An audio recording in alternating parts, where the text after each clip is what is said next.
لنډې اوږدې نرمې پستې خبرې قربان څومره مزه کړي د هغې خبرې دا بعضې خلک په یې بیرته شړل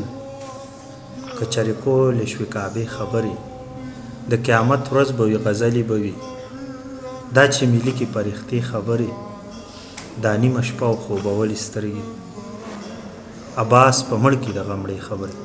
سلامونه نیکې هیلې احترامات او سراب پابندوال یم دا وخت په سهراب سټوډیو کې موجود یم او راسره عباس احمد رور ناست دی د ثوابۍ سره تعلق ساتي او دغه شعرونه چې ما ووي نو دا د عباس احمد صاحب شعرونه وو ډېر زیات شعرونه یې چلیږي خو لکه عباس احمد صاحب داسې دی چې دومره یاره د سوشل میډیا سره نه لګي خو نن یاره په زوره باندې راوستی دی او د خپل پروګرام ایسا جوړه کړې ده ما ته یې وي چې یاره نه کښېنم خو معاینه نن په ویډیو ریکارډ کوو نو عباس احمد صاحب په خپل پروګرام کې درته په خیر راغلی وایم په خیر راغلی قربان ډېره مینه مننه عجز صاحب ستاسو ډېره مننه شکریه چې مله دعوت راکړو